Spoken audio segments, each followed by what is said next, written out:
महाभारत के अंत में गांधारी को अपनी पुत्रों की मृत्यु के कारण भारी क्षति और पीड़ा का सामना करना पड़ा था। उनका मानना था कि भगवान श्री कृष्ण अपनी दिव्य शक्तियों से युद्ध को रोक सकते थे, लेकिन उन्होंने ऐसा नहीं किया। इसीलिए उन्होंने भगवान श्री कृष्ण को श्राप दिया कि अगले 36 साल बाद उन्हें और उनके यदुवंश को एक दूसरे को मार के विनाश का सामना करना पड़ेगा और द्वारका समुद्र में डूब जाएगी। समय बीतता गया और 36 साल बाद उनका श्राप लगने लगा, क्योंकि यदुओं के बीच विवाद पैदा होने लगा और उन्होंने एक दूसरे को मारना शुरू कर दिया, जिसके कारण द्वारका का विनाश हो गया और द्वारका समुद्र में डूब गई।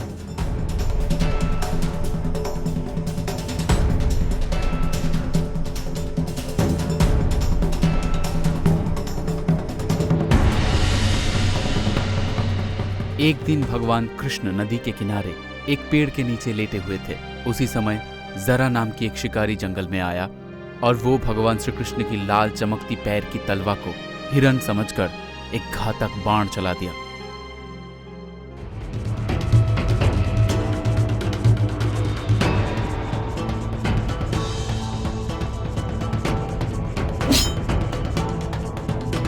जब उसने देखा कि उसका बाण कोई हिरन से नहीं स्वयं भगवान कृष्ण जी की पैर में घुस गया है, तो उससे बहुत दुख और पश्चाताप हुआ। अपनी गलती का एहसास होते हुए ही उसने बोला, हे भगवान, मुझे क्षमा कर दें, मुझसे अनजाने में बहुत बड़ी पाप हुआ है। इस पाप के लिए तो मृत्यु दंड भी कम है। जरा तुमने कोई पाप नहीं किया है। तुम त्रेताया युग में बानर राज वाली थे, जिन्हें मैंने पेड़ के पीछे छुपकर वध किया था, जो कि युद्ध भूमि के नियम के विपरीत था। इसीलिए मेरा मृत्यु तुम्हारे हाथों पहले ही लिख दी गई थी। तुम इस अपराध बोझ से मुक्त हो जाओ। ये कहकर भगवान कृष्ण ने भौतिक दुनिया से विदा हो गए। दुखी होकर जरा अर्जुन के पास गया और उन्हें स्थिति के बारे में बताया। यह सुनकर अर्जुन बड़े दुख के साथ भगवान कृष्ण की अंतिम संस्कार किए। उनका पूरा शरीर राख में बदल गया, सिवाय उनके हृदय के, जो जीवंत और दिव्य था। अर्जुन ने हृदय को एक लकड़ी के तख्ते पर रख दिया और उसे नदी में प्रवाहित कर दिया।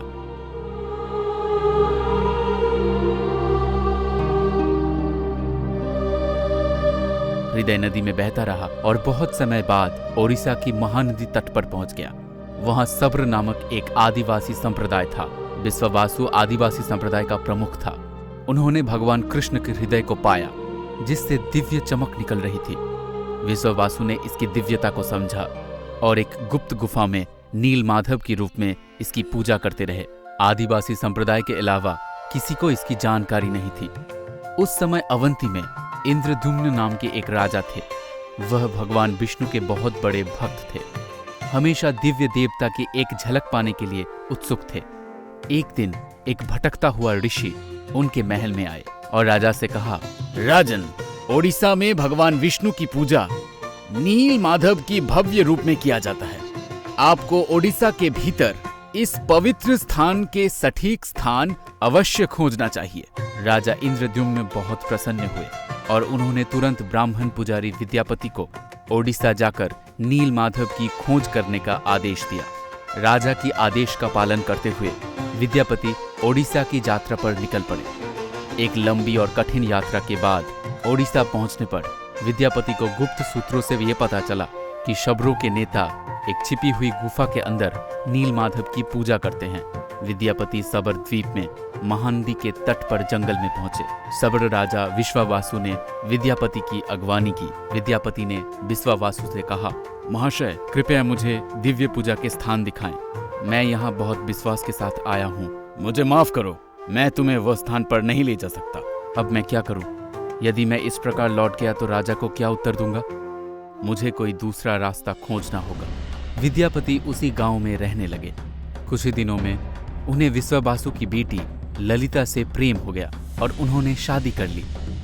विवाह के कुछ दिन बाद विद्यापति ने अपनी पत्नी से कहा, ललिता, क्या आप अपने पिता से नील माधव की एक झलक दिखाने के अनुरोध कर सकती हो? आपके पिता आपके अनुरोध को अस्वीकार नहीं करेंगे। ठीक है, मैं निश्चित प्रयास करूंगी। मुझे अपने पिता से बात करने दो। ललिता अपने पिता से बात करती है। ठीक है, लेकिन एक शर्त है। विद्यापति अपने आंखों पर पट्टी बांध कर जाएंगे। विद्यापति ने शर्त मान ली, लेकिन चतुराई से कुछ सरसों के बीज अपने साथ ले जाते हैं। रास्ते में छिपी हुई गुफा का रास्ता याद रखने के लिए सरसों के बीज को गिराते हुए जाते हैं। गुफा में पहुंचकर विद्यापति ने नीलमाधव की दिव्य छवि देखी और मंत्रमुग्ध हो गए। गुफा से लौटकर विद्यापति ने इंद्रद्युम्न को सारी बात बताई। कुछ महीने बाद विद्यापति ने गुप्त गुफा के रास्ते में जो सरसों के बीज बिखेरे थे वो अंकुरित होकर पौधे बन गए। राजा विद्यापति के साथ सरसों के पौधों के पीछे पीछे नीलमाधव की दिव्य मूर्ति देखने गए। गुफा पर पहुंचने पर उन्हें वहां कुछ नहीं मिला। नीलमाधव गायब हो गए थे।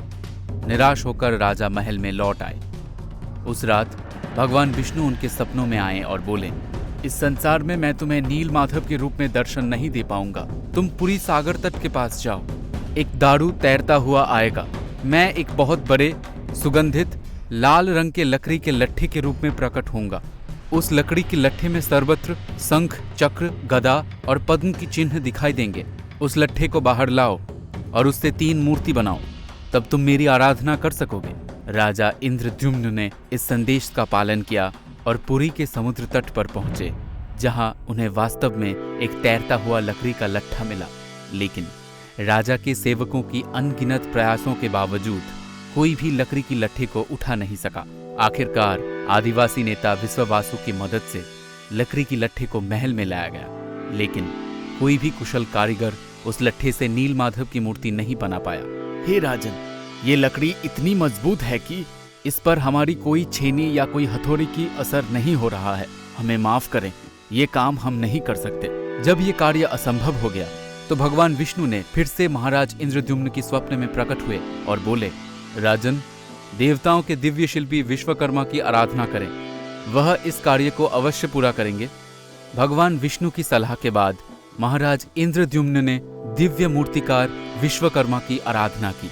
तभी एक बूढ़े बढ़ई के रूप में विश्वकर्मा प्रकट हुए और उन्होंने राजा इंद्रद्युम्न से कहा, हे राजन, मैंने सुना है कि आप एक मूर्ति बनाने की प्रयास कर रहे हो। हाँ शिल्पी, सही सुने हो। क्या तुम ये करने में सक्षम हो? मैं उस लकड़ी की लट्ठे से मूर्ति अवश्य तैयार करके दूंगा, लेकिन मेरी कुछ शर्तें हैं। हे शिल्पी, बताएं आपकी क्या शर्तें हैं? मैं 21 दिनों में एक बंद कमरे में भगवान विष्णु की मूर्तियां बनाऊंगा और इस प्रक्रिया के दौरान मुझे अकेला रहना होगा। अगर 21 दिन पूरा होने से पहले किसी ने दरवाजा खोला तो मैं मूर्तियों को उसी अवस्था में अधूरा छोड़कर चला जाऊंगा। क्या आप इन शर्तों से सहमत हैं? हाँ, मुझे आपकी सभी शर्तें स्वीकार हैं। कृपया कार्य को आगे बढ़ाएं।